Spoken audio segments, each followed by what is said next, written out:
This week, our heroes are winging it. How you get so big getting food of this kind?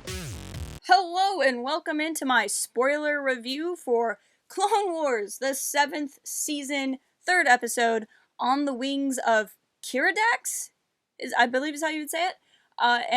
So we're here. It's the 3rd episode out of 4 for the Bad Batch arc, and we're getting into the story. So as I said, there'll be spoilers ahead for the episode if you haven't seen it before. But with that, let's get into the story. As a lot of people have noted, this episode is shorter than the past have been, especially if you look at, like, the 6th season, which was the Netflix season, and then the episodes that have been coming out now, they're kind of longer, it seems, than what has typically would have, like, aired on television. They're kind of over the 22-minute mark, where this one actually clocked in at around, like, 18 minutes, so it was much, much shorter. And this might seem a little bit like a weird statement, considering that all 4 of the episodes of the Bad Batch arc are in the same arc.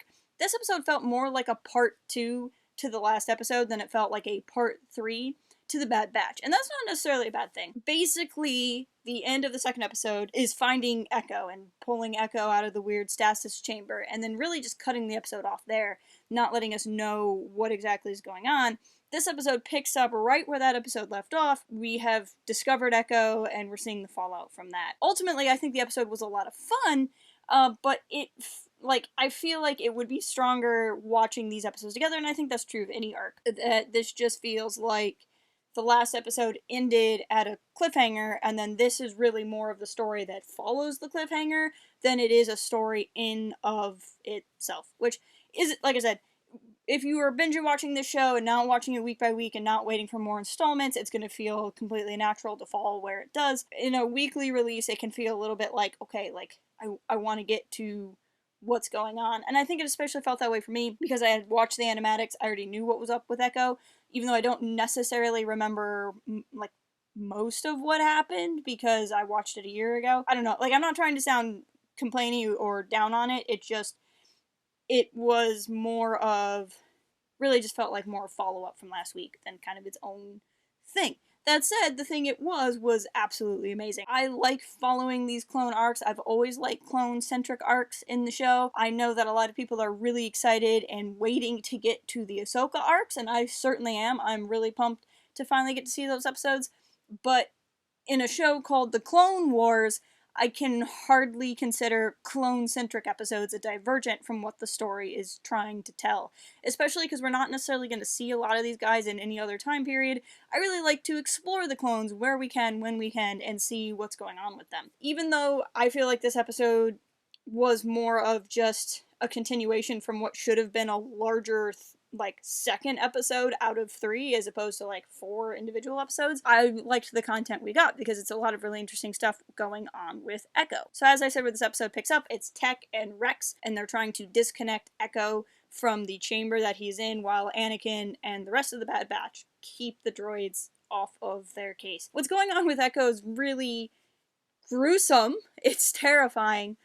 Basically, he's been plugged into a machine and they were reading his memories, which is how this algorithm that the Techno-Union Army was using worked. Basically, they knew all of the plans because they were reading Echo's head. It actually makes me think a lot of one of my favorite video games is a game called XCOM 2, and in XCOM 2, you find out that a character from XCOM 1 was kidnapped and, a very similar thing was done. They check the person's brain, the person being you, the character you are. Bad guys read brain patterns. Anyway, that has nothing to do with the show itself. It's just, I had the added connection of, as gruesome and terrifying as it was, the kind of positive connection of it reminds me of another thing that I like. But now we get to see it play out as one of our favorite clones returns. During the fight at the beginning, as throughout the whole episode, we see more of the Bad Batch interacting and doing their thing. We had some great Wrecker moments when he was throwing people up the shaft. Personally, my favorite of the Bad Batch has been Crosshair. I really, really like Crosshair. I liked his cool thing that could see through the walls. I like how sarcastic he is. I like how he was introduced as not talking a lot, and yet I feel like he doesn't shut up. So, I don't know. He's been my favorite of the 4. I feel like he got to do a lot of cool things in this episode, so that was neat. I like seeing Wat Tambor as a villain. I think he's been a very intriguing villain. We have seen him before in other episodes of the Clone Wars. But just the way he talks about Echo, Echo is always it, Echo is always the experiment, Echo is never him. Really, as much as Echo is fully alive, Wat Tambor probably considers him not. He's just like any of the other droids in Tambor's army. That's really a sign of just who and what Wat Tambor is as a villain. I also like Wat Tambor's droids. They look really neat. They're almost bird-like, which leads to that reveal partway through the episode where it turns out they're droids that can actually fly. I think that a great aspect of the series is getting to see different kind of droid models as well as seeing different kinds of clones, even from the addition of like the commando droids in other episodes, just to see the variety. And that makes sense. Like on the one hand, something like the battle droid or the super battle droid makes a lot of sense that you would see a lot of them, because obviously the advantage to droids is they can come off a conveyor belt and they won't be different. But with droids, you can also do a lot of specialization, and seeing those more specialized droids, I think, adds to the universe as a whole. Speaking of, we also get that nasty little probe droid looking thing that cuts itself into the room and does like the crazy lightning, and it's supposed to zap any kind of organic life within, which it misses because, again, everybody went up the out. And that also just kind of shows the different kinds of warfare you can have within the Clone Wars. And we've seen that in a couple other episodes. It makes me think of what we actually saw earlier on in the show, the episode with like the weird lemur things, where there was the Devastator weapon. It's the idea, if you have an army of organics versus an army of inorganics, you can basically use these things that only attack organic life, or you can use like EMP devices that can take out just droids.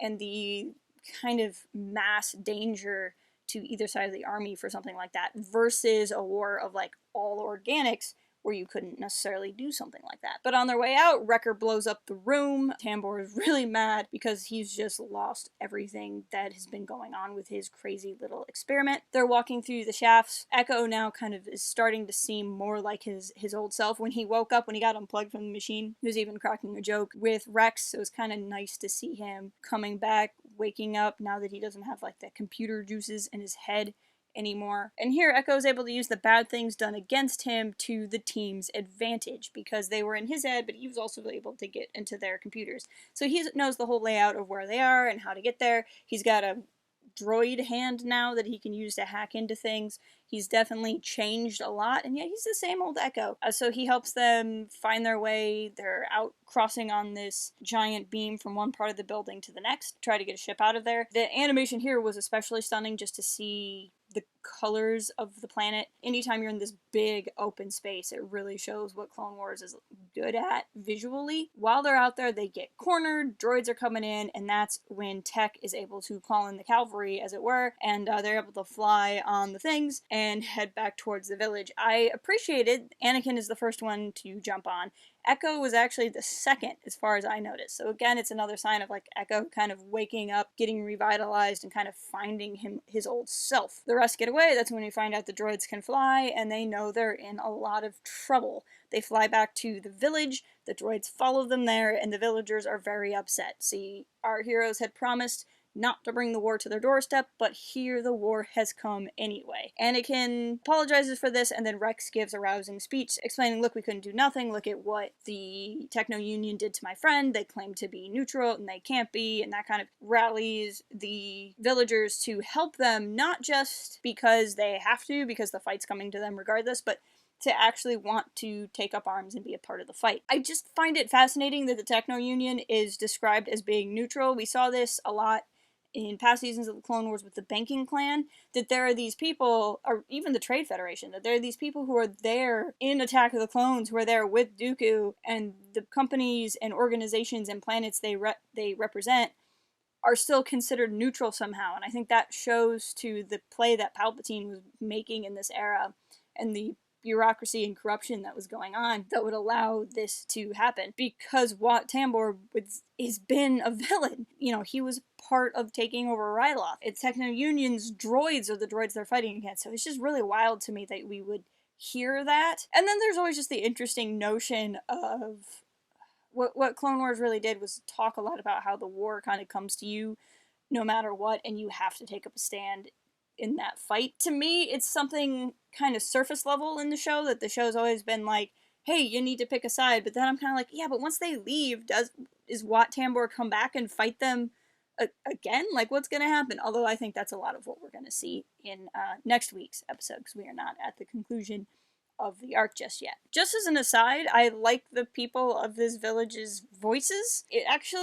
They remind me a lot of the Ricotta from KOTOR 1, the very ancient species that you find on the Unknown World or Ricotta Prime or Leyhan, depending on what source you're reading at the end of the game. They don't necessarily look a whole lot like them. They don't necessarily have the same kind of looking village, so they're in no way supposed to be the same people. But their voice, the texturing on their voice just sounded similar, so I thought that was kind of interesting. But now the fight begins. And the fight felt kind of reminiscent almost of like the Gungan droid fight at the end of Phantom Menace, or even the Ewoks against the Empire. It's just this, we're using the things in our environment to fight off these technical tanks and stuff that are coming in. So, they roll a boulder down and they're fighting with their own weapons. But of course, Bad Batch, Rex, and Anakin are there to help, along with Echo, who is taking part of the fight. I really liked when the tanks came in, how Anakin was fighting the one tri-shooter. It reminded me a lot of when we watched him fight the same kind of, probably not the same model, but the same type-ish sort of thing in the Clone Wars movie. So this is kind of taking us back to, not chronologically, but in release order, the beginning of the series, and to have that kind of visual connection I thought was neat. I like the fight in general. I always like seeing Bad Batch work together. Again, I'm a big Crosshair fan, so I like seeing what he was doing. He saved the Chief's life at one point. There's another point where Wrecker, Hunter, and Rex are fighting the other tank, and they're, taking out the eyes on the tank, and then Crosshair joins and, takes a shot. So he's, just up on his perch, taking in everything, and he's able to see what's going on. But it was great action, it was great animation, it was great sound, it was great music, just, all of these pieces came together. Even the camera work on the show has been really cool, because obviously there are no cameras. This is animated. This is not, you can set a device here and capture it. So the type of cinematography and moves in the shots that they can do is really cool, because somebody had to really imagine that and create that and make that look good, and I found that really impressive. At the end of the episode, we see that Tambor still has something up his sleeve, which we're going to find out about next week, and it's going to kind of bring a lot of this stuff to a head. We get a talk at the end between Rex and Echo. You can see Rex is so happy to have Echo back. Echo is appreciative, and I think there's a couple different ways you can read that last scene, but I think largely it's Echo feeling like he's a part of the group again, and we saw him kind of fit into his old ways, but Rex says it's just like old times, and we cut to a shot of Echo in his new body, where he has all of these mechanical replacements that would put Lobot to shame, and it's, as much as he can want it to be like old times, it's never truly going to be like old times, and there's kind of that ominous what's going to happen next feeling at the end of the episode. But those are my thoughts on this week's episode. I overall enjoyed the episode. Like I said, it really felt more like it should be like a 3-episode arc, and it's just like a really long middle one, and this is just part 2 of the middle one, more so than it felt like its own episode. I don't necessarily have as much to say or break down at this point, especially because we're just going to finish the arc next week, and then we'll know what's actually up. I don't really want to get ahead of myself or say too many things when there's just more discussion to be had next week. So I'm going to leave it here, but let me know what you thought of the episode in the comments. If you're not already, please follow us on the socials and join our Discord. I'm always happy and wanting to chat with you guys and seeing what's up with you. And until next time, keep it real and fly casual. Cooking can be fun.